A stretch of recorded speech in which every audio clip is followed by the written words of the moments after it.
Good morning, students. So today, welcome to the course Group Theory, Spectroscopy and Diffraction Methods. So in the last class, we have learned how to define point group symmetry to different molecules.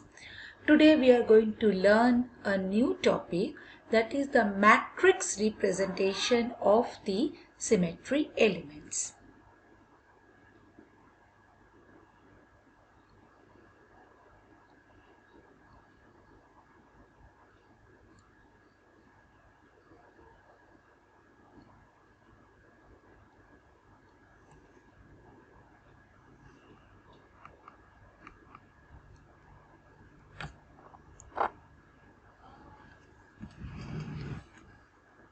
So today's topic is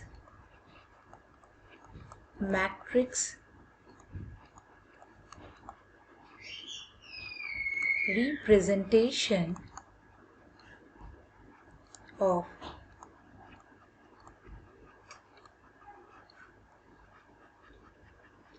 symmetry elements. Why this is required? Suppose we have taken water molecule. We are doing C2 symmetry operation. So we are going to get H2, H1. Now again, suppose we are doing the sigma operation of this particular sigma. In this case as well, we are going to get this structure which is indistinguishable from the initial structure. But looking into the structure, the final product, we really cannot say whether we have performed the C2 operation or the sigma B operation. So we require a much more reliable process to define different symmetry elements. To address this issue, let us find out another technique of another way of the representation of the symmetry element. Let us work with the water molecule only.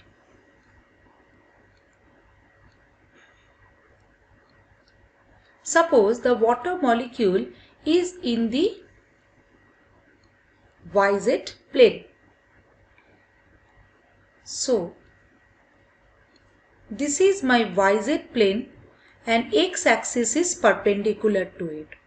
Suppose this is a point of having Cartesian coordinate that is expressed as x1, y1, z1. Now when we perform a C2 operation along the x-axis, the x1 turns out to be x1 prime, y1 turns out to be y1 prime, z1 turns out to be z1 prime. That means the Cartesian coordinates of the particular point gets altered because this point would be, after the C2 operation, the point would be here at P prime. P prime having the new Cartesian coordinate as x1 prime, y1 prime and z1 prime.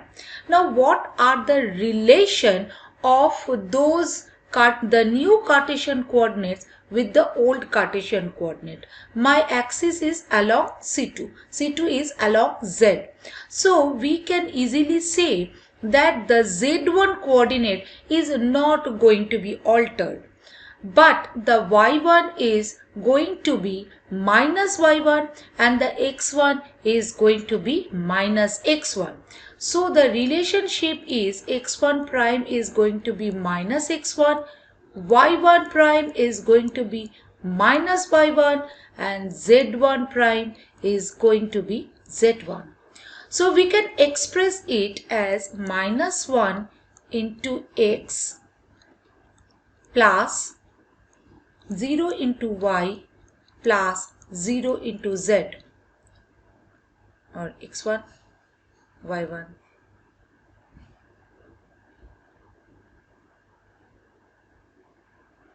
Z1.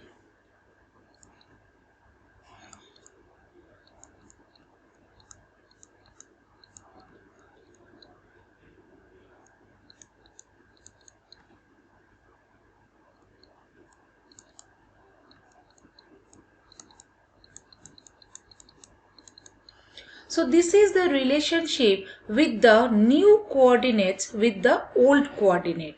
Now this relationship can be well expressed by a matrix representation. So we can write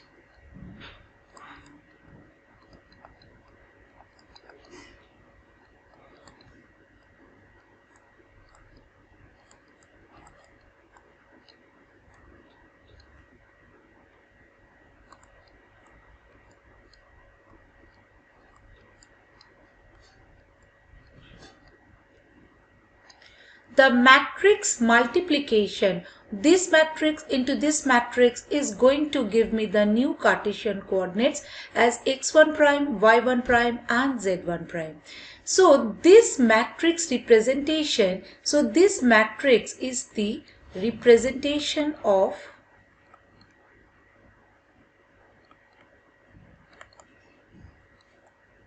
C2. Similarly, for the E matrix, we can write, because E is the doing nothing operation, so that means none of the Cartesian coordinates is going to be altered. So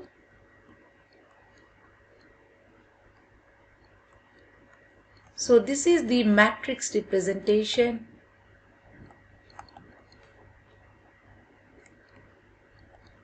of E. Similarly, for sigma V and sigma V prime, we can work out the matrix representation. When the sigma is, again remember, this is my water molecule. The C2 is along this. My molecular plane is YZ and my x-axis is perpendicular to the plane of the board. So one sigma would be along xz, another sigma would be along yz. When it is along xz, any symmetry operation which is a reflection operation along the plane xz, the x coordinate and the z coordinate is going to be unaltered. So only y coordinate would be altered. Similarly, for the yz plane, the x is going to change its sign, neither the y nor the z. So we can write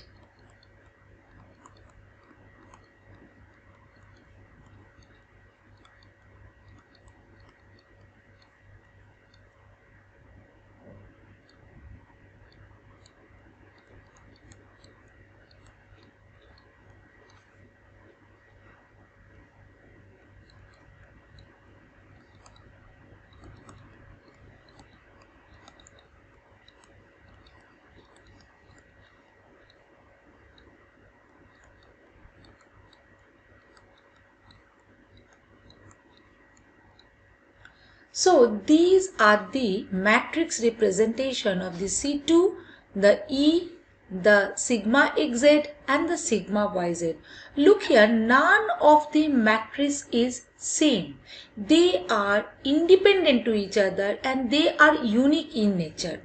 Not only this, the beauty lies in another fashion as well. If you remember, we have done the group multiplication table of the C2V molecule.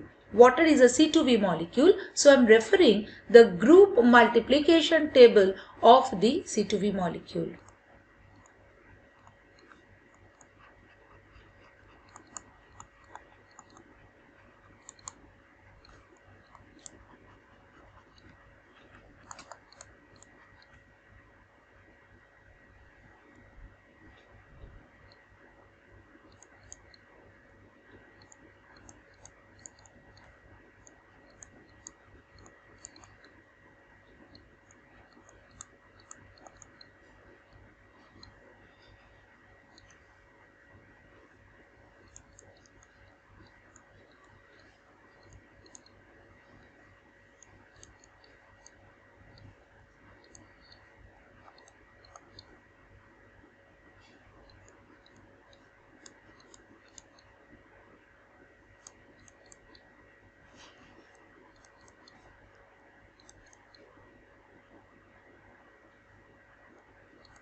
So this is the group multiplication table of the C2V molecule.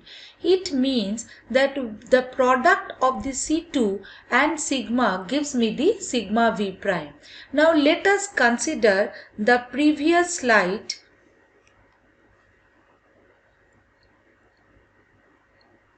And let us write down, this is the matrix representation of sigma xz and this is the matrix representation of sigma yz.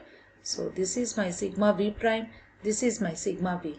Now if you consider the group multiplication, the matrix multiplication of the C2 and sigma V, so C2 and sigma V, the matrix multiplication would be -1 0 0 0 minus 1 0 0 0 1 into 1 0 0 0 minus 1 0 0 0 1, that is going to give me -1 0 0 0 1 0 0 0 1.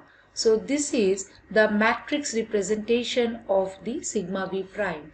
That means the relation that the symmetry operations are holding, that is the product of the C2 and sigma V will be given by the sigma V prime, can well explained by their matrix representation. That is the reason we say that matrix representation is the true representation of a symmetry operation. So that means the C2 and the sigma V is going to give me the sigma V prime. This is a 3 into 3 matrix. This is a 3 into 3 matrix and this is going to give me 3 into 3. It is easy to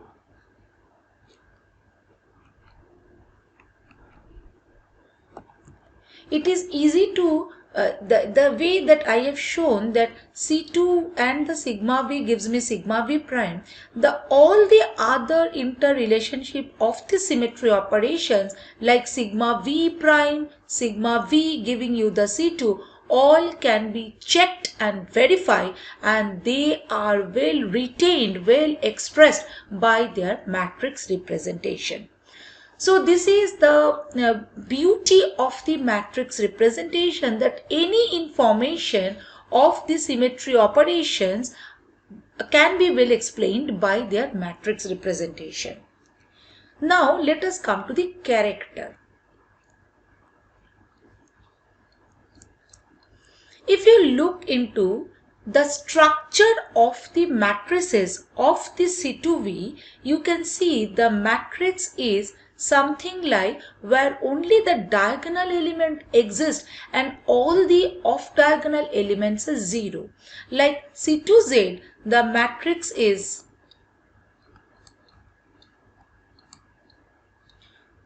so only the diagonal elements exist and all the off diagonal elements are 0 to each other.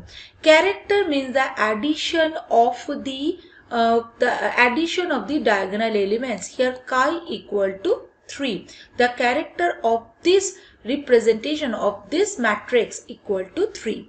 But this matrix, as it is a diagonal matrix, so this 3 into 3 matrix can well be reduced to small 3 one-dimensional matrix which only contains the element, the other off diagonal elements are 0. So there is the mathematical procedure of reducing the matrix to the smaller version where all the information of the matrix element of the matrix is retained. So this matrix representation is called a reducible representation.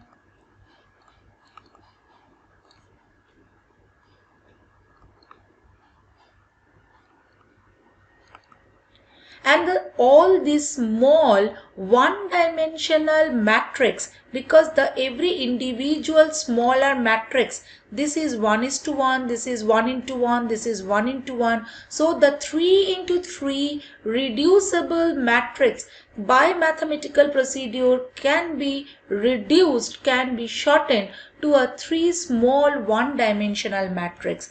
That is the smallest dimensional matrix that can be reduced. So those are called irreducible representation.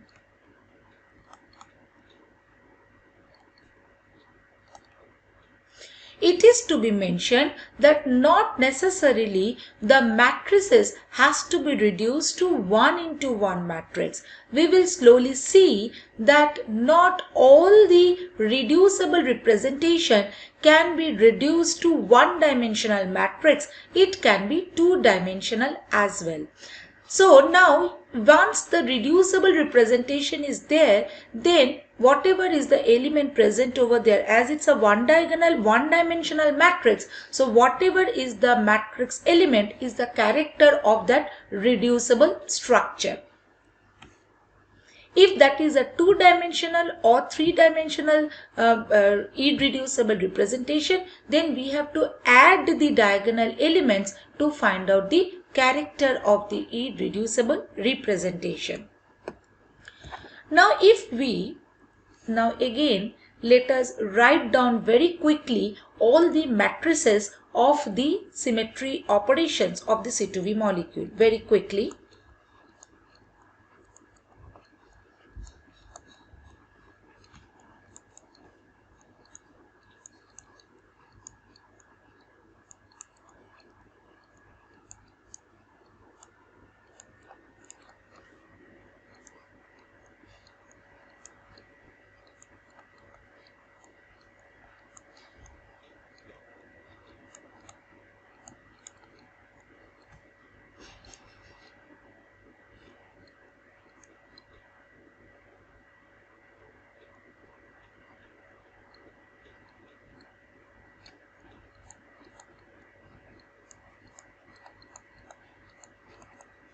One thing I must mention you, I have taken the YZ as the molecular plane, hence my matrices are coming in this structure.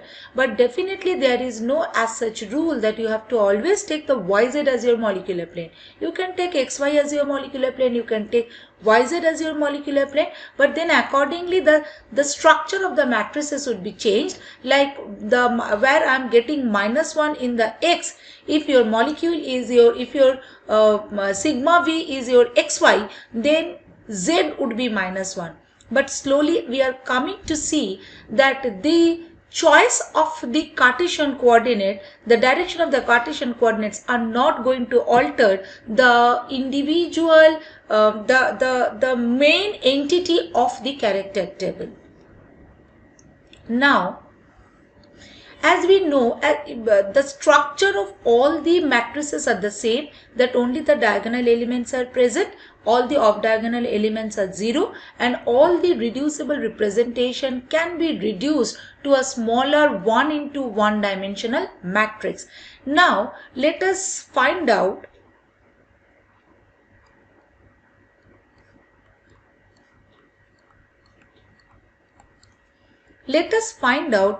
the character of the irreducible representation. So we are going to have 1 1, 2 2 and 3 3 element, because we know all of the matrices are the diagonal matrices and the off diagonal elements are 0. So the irreducible structure, the irreducible representations are going to be only the 1 1 elements, the 2 2 elements and the 3 3 element. So let us take that one. 1 minus 1, 1 minus 1, 1 minus 1, minus 1, 1, 1, 1, 1, 1. So this is called the character table.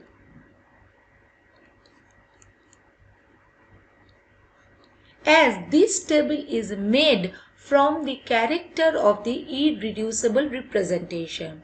Look here, none of the entries are the same. Like here, if the 3 3 element gives me a structure or a representation like 1 1 1 1, I'm not going to get the same number repeated either in the 1 1 or in the 2 2 element. This is called the character table. Now, if you look into the real character table of the C2V molecule, you will see there are 4 entries. But here we have got only 3 entries. This is only because we have worked with a basis vector. The basis vector is the vectors on which we are seeing the transformation of the or the vectors of which transformations is being recorded, is being observed by the symmetry operations. Here we have worked only on the three Cartesian coordinates x, y, z, that is three-dimensional in nature. Hence we are getting only the three entries in the character table. If we want to have the fourth entry or the complete character table, we have to increase the basis vector from the xyz, from the only xyz. Here it was my basis vector. But if we really want to increase and want to get the complete character table, then my basis vectors can be 9-dimensional in nature.